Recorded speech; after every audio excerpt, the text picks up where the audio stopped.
Hello students. आज BSc second year में हम पढ़ेंगे ईथर से एल्कोहल्स बनाना। लास्ट क्लास में हमने बात करी थी बोबो ब्लैंकअप चेन की। अब हम बात कर रहे हैं ईथर से एल्कोहल बनाना। तो ईथर से एल्कोहल हम निम्न विधि द्वारा बना सकते हैं। जब ईथर को डाइल्यूट H2SO4 के साथ उच्च दाब पर गर्म करते हैं तो हमें एल्कोहल्स प्राप्त होते हैं।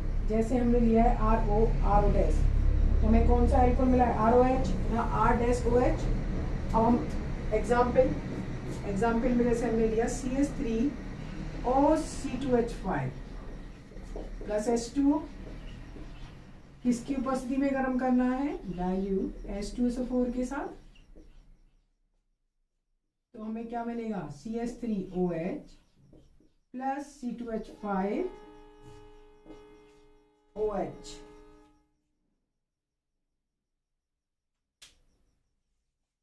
सिंपल विधि है, ये डायरेक्ट मेथड है ये एल्कोहल बनाने का। नेक्स्ट है प्राथमिक एमीन्स द्वारा एल्कोहल्स का बनना। प्राइमरी एमीन्स के द्वारा एल्कोहलों का बनाना। एलिफेटिक प्राइमरी एमीन्स को जब नाइट्रस अम्ल, एलिफेटिक हमने बोला है प्राइमरी एमीन से, नेक्स्ट विधि है प्राइमरी एमीन से एल्कोहल्स का बनाना। प्राइमरी एमीन्स में एल्कोहल को बनाने के लिए हम बोल रहे हैं जब एलिफेटिक प्राथमिक एमीन की जब नाइट्रस अम्ल के साथ अभिक्रिया करवाते हैं तो उत्पाद के मिश्रण में एल्कोहल मुख्य उत्पाद के रूप में बनता है। अब सबसे पहले नाइट्रस अम्ल क्या होता है? नाइट्रस अम्ल हम बनाते हैं NaNO2 तथा HCl की अभिक्रिया से। NaNO2 तथा HCl की अभिक्रिया से हमें नाइट्रस अम्ल प्राप्त होता है। NaNO2 चलिए एक्वस प्लस HCl, इनकी अभिक्रिया से हमें क्या मिलता है? नाइट्रस अम्ल NaCl plus HNO2।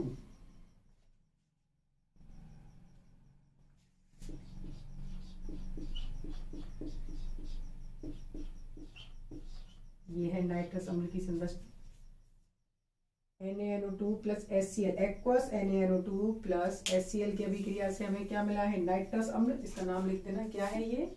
Nitrous acid. Nitrous acid. अब हम इसकी अभिक्रिया किससे कराएंगे? प्राइमरी एमीन्स के साथ। तो प्राइमरी एमीन्स में हमें क्या प्राप्त होंगे नाइट्रस अम्ल की अभिक्रिया कराने पर? एल्कोहल्स। RNH2 plus HNO2।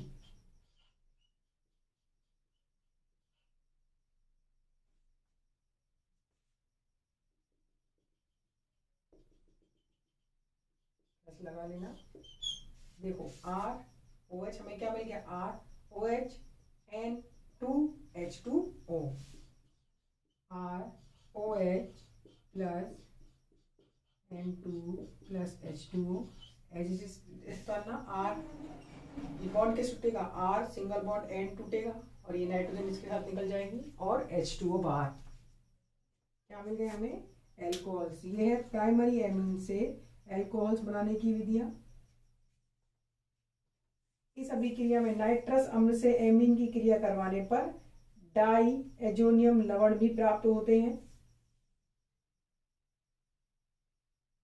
इस अभिक्रिया में एमीन्स के साथ हम अभिक्रिया किसकी करा रहे हैं? नाइट्रस अम्ल की। तो सबसे पहले हमें देखो इसमें मध्यवर्ती के रूप में क्या प्राप्त होते हैं? डाइएजोनियम लवण। उसके बाद हमें क्या प्राप्त होता है? एल्कोहल्स। इस अभिक्रिया की क्रियाविधि मैकेनिज्म की अगर बात करें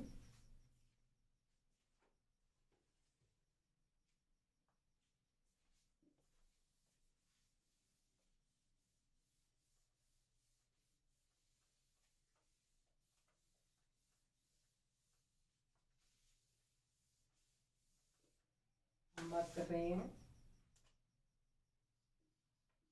नाइट्रस अम्ल से एल्कोहल्स बनाने की विधियां।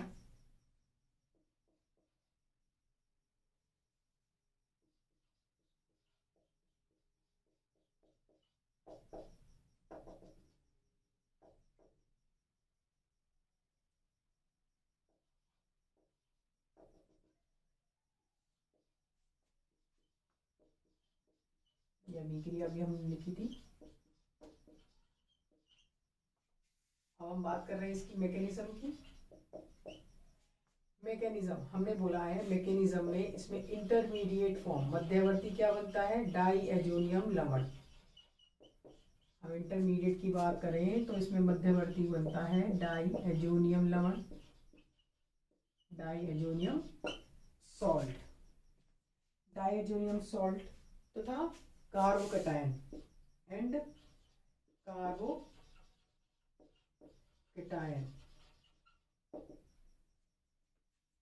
डाइजोनियम सॉल्ट इंटरमीडिएट नहीं होते, इसमें बनता है कार्बोकैटायन इंटरमीडिएट। डाइजोनियम सॉल्ट से क्या बनेगा, कार्बोकैटायन। और हम स्टेबल कार्बोकैटायन से क्या बनाते हैं, उत्पाद। इस अभिक्रिया में नाइट्रस अम्ल से एमीन की क्रिया कराने पर हमें डाइएजोनियम लवण प्राप्त होता है।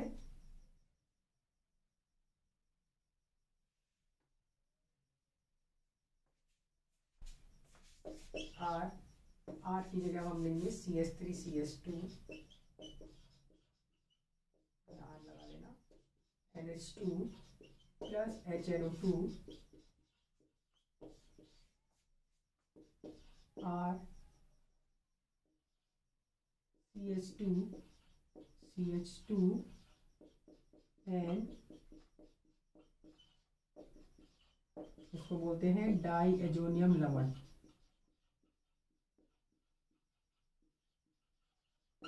डाई एजोनियम लवण और साथ में क्या निकल जाता है, H2O, 2 मोल ऑफ H2O।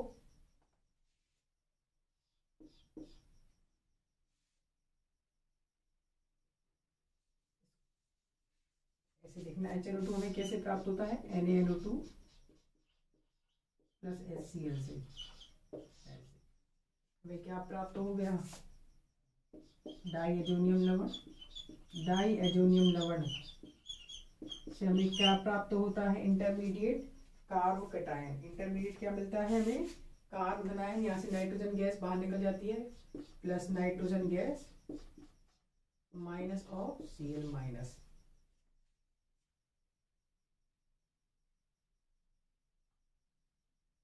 अब इस कार्बोकैटायन मध्यवर्ती कार्बोधनायन से हम अलग अलग परिस्थितियों में अलग अलग उत्पाद बना सकते हैं। जैसे अगर इसकी अभिक्रिया हमने H2O से करा दी तो हमें अल्कोहल्स प्राप्त हो जाएंगे। अगर इसमें से हमने H प्लस निकाल दिया तो हमें क्या मिल जाएंगी, एल्कीन्स मिल जाएंगी। देखो अभी हम क्या बात कर, किसकी बात कर रहे हैं, इंटरमीडिएट क्या फॉर्म हुआ है, कार्बोकैटायन, कार्बोधनायन। हम जानते हैं कार्बोधनायन अलग अलग परिस्थितियों में अलग अलग उत्पाद बनाता है। जैसे अगर इसकी अभिक्रिया हमने वाटर से कराई तो वाटर क्या करता है, कैसे टूटता है, H प्लस OH माइनस। तो H प्लस OH माइनस किससे जुड़ जाएगा, RCH2। CH2 प्लस से मतलब कार्बोनाइन से, OH माइनस, हमें क्या मिल गए, एल्कोहल्स। अगर इसमें से हम एक H प्लस निकाल दें, अगर यहाँ से हम एक H प्लस निकालेंगे तो कहाँ से निकालेंगे, इस जगह से, यहाँ तो ऑलरेडी 9 है, तो यहाँ से क्या निकालेंगे, एक और H, यहाँ से H प्लस की फॉर्म में जाएगा तो इस पे क्या जाएगा, माइनस, और ये माइनस और प्लस मिलके क्या बना देते हैं, बंध। तो हमें क्या प्राप्त हो जाएगी, एल्कीन। क्या प्राप्त हो जाएगी हमें, एल्कीन। अब इधर देखो, नेक्स्ट एक विक्रिया है रीअरेंजमेंट, पुनर्विन्यास।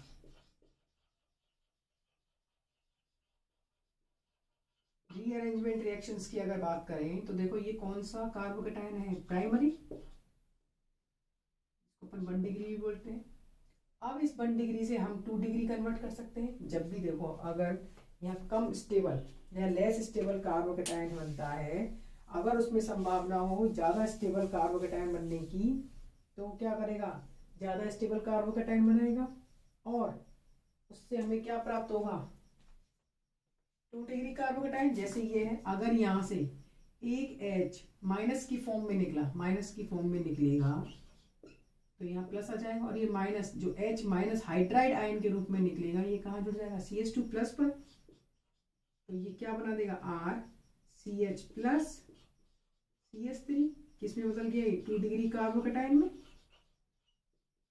इसमें बदल गया ये 2 डिग्री कार्बोकेटाइन में। अब इससे हम 2 डिग्री अल्कोहल बना लेंगे, वापिस H2 से अभिक्रिया करा के RCHOH CH3 again H plus निकालेंगे तो क्या बन जाएगा, सेम एल्कीन। हमें एल्कीन तो कैसी मिलेगी, सेम। इसका मतलब एमीन्स की अभिक्रिया से हमें भिन्न भिन्न परिस्थितियों में भिन्न भिन्न उत्पाद प्राप्त होते हैं। प्राइमरी एमीन्स की अभिक्रिया नाइट्रस अम्ल से कराने पर भिन्न भिन्न परिस्थितियों में भिन्न भिन्न उत्पाद प्राप्त होते हैं। सबसे इम्पोर्टेंट है यहाँ पे मध्यवर्ती, मध्यवर्ती बनता है कार्बोकेटाइन, और कार्बोकेटाइन से हम जानते हैं भिन्न भिन्न परिस्थितियों में डिफरेंट डिफरेंट कंडीशंस में डिफरेंट डिफरेंट प्रोडक्ट मिलेंगे। नेक्स्ट अभिक्रिया है, लास्ट अभिक्रिया है फर्मेंटेशन द्वारा, बाय द फर्मेंटेशन, किण्वन द्वारा।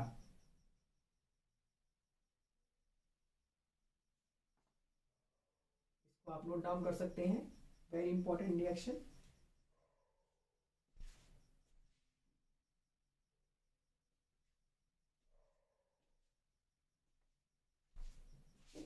अगर ये नहीं दिख रहा है तो इसको हम यहाँ लिख देते हैं।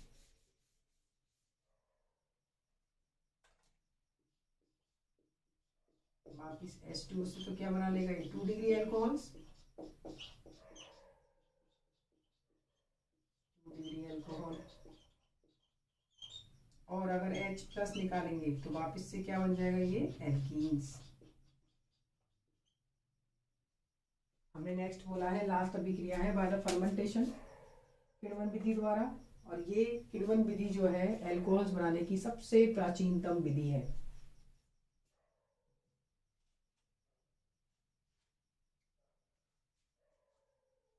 हमने अभी पढ़ी थी एल्कोहल्स बनाने की विधियों में एमीन से बनाना। प्राइमरी एमीन्स की अभिक्रिया जब नाइट्रस अम्ल के साथ करवाई जाती है तो उत्पाद के मिश्रण में हमें एल्कोहल्स प्राप्त होते हैं, या फिर ऐसे बोल सकते हैं भिन्न भिन्न परिस्थितियों में हमें भिन्न भिन्न उत्पाद प्राप्त होते हैं।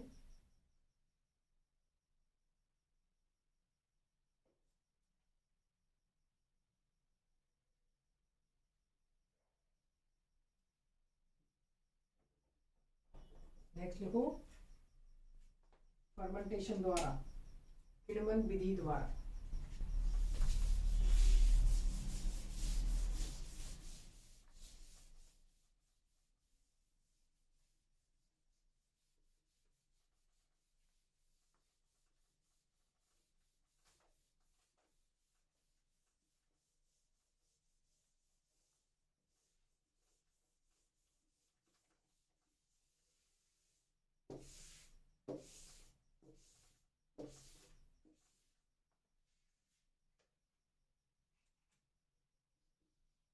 लास्ट विधि है by the fermentation.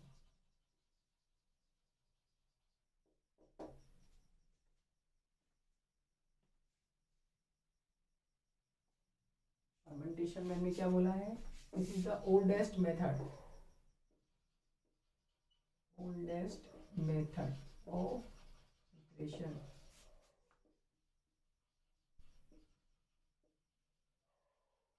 Oldest method of preparation, सबसे प्राचीनतम विधि है। इस विधि में हम सूक्ष्म जीवाणुओं की उपस्थिति में शर्करा जो गन्ने के रस से प्राप्त होती है उससे किण्वन द्वारा एल्कोहल का निर्माण करते हैं। तो हम लेंगे इसमें स्टार्च या ग्लूकोज। देखो स्टार्च से इन्वर्टेज एंजाइम की उपस्थिति में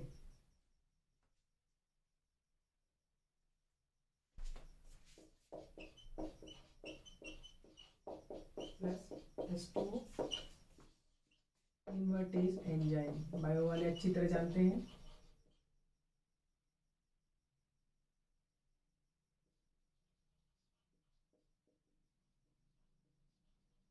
इन्वर्टेज एंजाइम की उपस्थिति में ग्लूकोज तथा फ्रक्टोज प्राप्त होते हैं C6H12O6।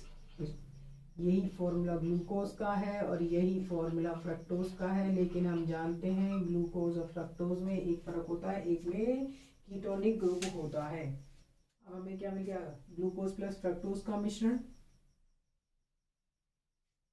स्टार्च से हमने क्या बना दिया, इन्वर्टेज एंजाइम की उपस्थिति में ग्लूकोज और फ्रक्टोज। अब ये ग्लूकोजाइमेज एंजाइम की उपस्थिति में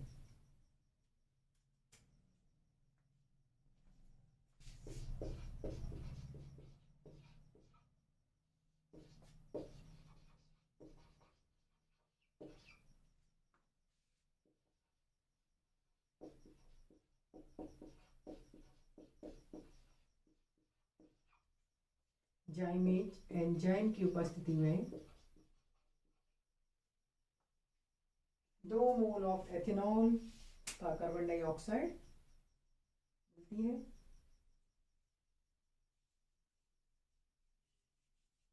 इसमें प्राप्त एथेनॉल को ग्रीन एल्कोहल्स भी कहा जाता है। इसमें प्राप्त एल्कोहल को क्या कहा जाता है, ग्रीन एल्कोहल भी कहा जाता है।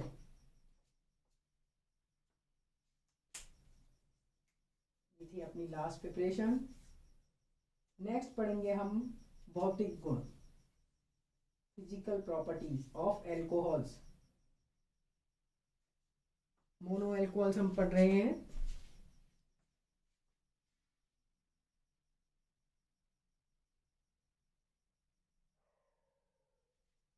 नेक्स्ट पढ़ेंगे वो स्टार्च से हमने क्या बनाया है, glucose plus fructose invertase enzyme की उपस्थिति में, देन ग्लूकोज जाइमेज एंजाइम की उपस्थिति में हमें एल्कोहल्स देता है। नेक्स्ट है फिजिकल प्रॉपर्टीज ऑफ एल्कोहल्स।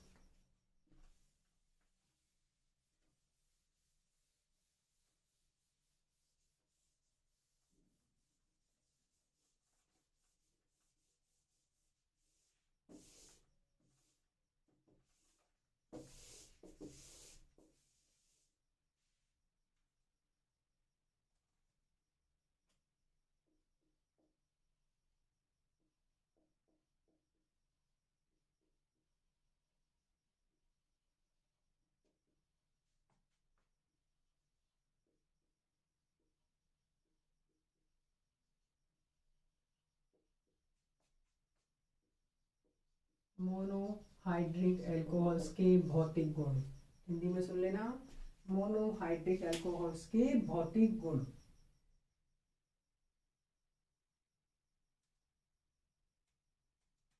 सबसे पहला पॉइंट है, सारे मोनोहाइड्रिक एल्कोहल्स कलरलेस, सारे मोनोहाइड्रिक एल्कोहल्स रंगहीन तथा उदासीन होते हैं, एंड न्यूट्रल। सभी मोनोहाइड्रिक एल्कोहल्स रंगहीन तथा उदासीन होते हैं। निम्नतर एल्कोहल्स तीखे स्वाद वाले, गंधे युक्त बाष्पशील होते हैं, और उच्चतर एल्कोहल्स मोम के समान होते हैं।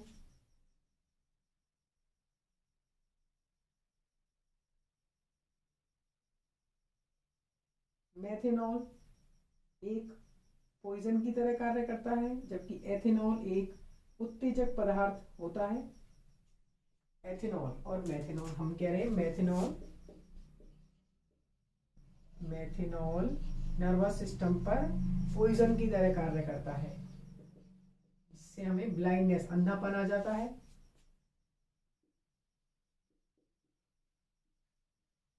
इसको थोड़ी मात्रा में लेने पर हमें अंधापन। अब बात करें एथेनॉल की।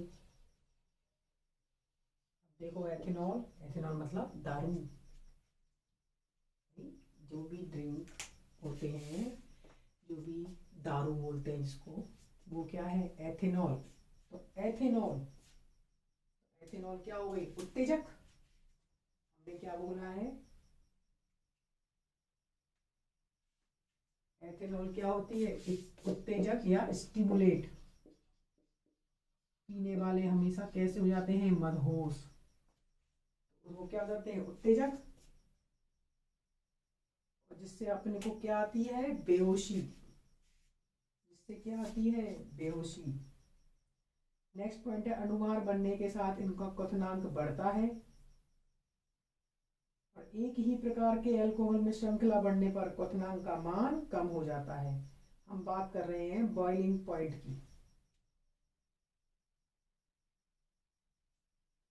किसकी बात कर रहे हैं, बॉइलिंग पॉइंट। नेक्स्ट लिखना,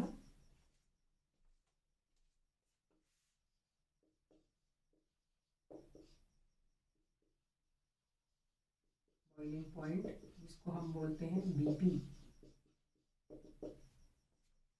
बॉडी वाला बीपी नहीं, बॉइलिंग पॉइंट। बॉइलिंग पॉइंट में हमने क्या बोला है, जितने भी जितने भी अल्कोहल्स होते हैं वो अणुभार बढ़ने के साथ साथ इनका क्वथनांक भी बढ़ता जाता है। Molecular weight is directly proportional to boiling point. लेकिन एक ही प्रकार के अगर अल्कोहल्स की बात की जाए तो श्रृंखला बढ़ने पर इनके क्वथनांक का मान कम हो जाता है।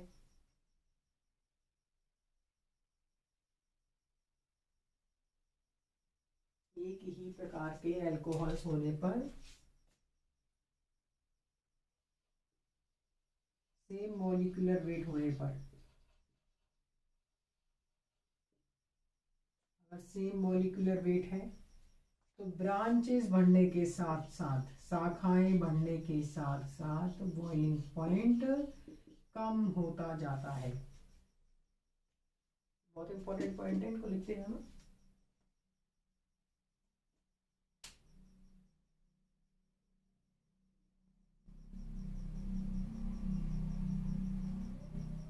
अगर बात करें आइसोमर एल्कोहल्स की, आइसोमेरिक एल्कोहल्स में समावेवी आइसोमेरिक एल्कोहल्स, ये बोलेंगे समावेवी एल्कोहलों में बीपी ऑर्डर, बॉइलिंग पॉइंट की अगर बात करें तो सबसे ज़्यादा होता है प्राइमरी का, देन सेकेंडरी का, और देन टर्सरी का, मतलब तृतीयक का। देखो हम बोल रहे हैं तृतीयक, तृतीयक में कितनी सारी ब्रांचेज होती हैं। बिल्कुल, देखो प्राइमरी है, जैसे ये प्राइमरी है, ये सेकेंडरी है, और ये टर्सरी है। तो देखो हमने बोला है प्राइमरी का सबसे ज़्यादा बॉइलिंग पॉइंट, और हम बोल रहे हैं सेम पॉइंट है ब्रांच, ब्रांच बढ़ने के साथ बॉइलिंग पॉइंट कम होगा। जिसमें ब्रांचिंग कम होगी बॉइलिंग पॉइंट ज़्यादा होगा। इसमें कोई ब्रांच नहीं है, प्राइमरी में कोई ब्रांच ही नहीं होती, इसीलिए आइसोमेरिक एल्कोहल्स में सबसे ज़्यादा बॉइलिंग पॉइंट होता है प्राइमर का, मतलब प्राथमिक एल्कोहलों का, देन सेकेंडरी का, देन टर्सरी का। और सेम मॉलिक्यूलर वेट होने पर शाखाएं बढ़ने के साथ बॉइलिंग पॉइंट कम होता जाता है, और मॉलिक्यूलर वेट बढ़ने के साथ साथ बॉइलिंग पॉइंट बढ़ता जाता है।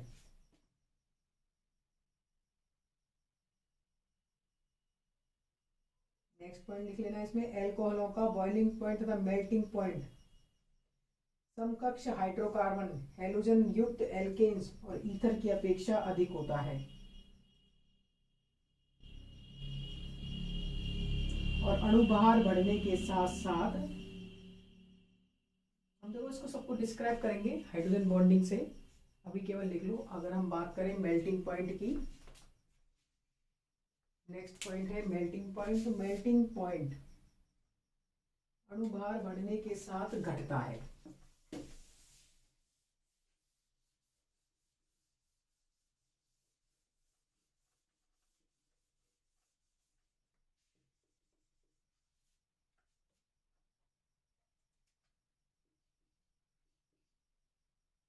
नेक्स्ट बात कर रहे हैं अपन मेल्टिंग पॉइंट।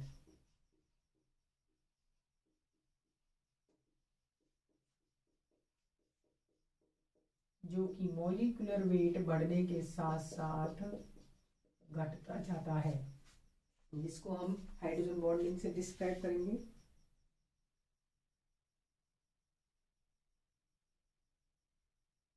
सबसे इम्पोर्टेंट है एल्कोहल्स में हाइड्रोजन बॉन्डिंग। सबसे इम्पोर्टेंट पॉइंट अब हम पढ़ेंगे हाइड्रोजन बॉन्डिंग, और जिससे हम समझेंगे क्यों इनका मेल्टिंग पॉइंट और बॉइलिंग पॉइंट अणुभार बढ़ने के साथ साथ घटता या बढ़ता है।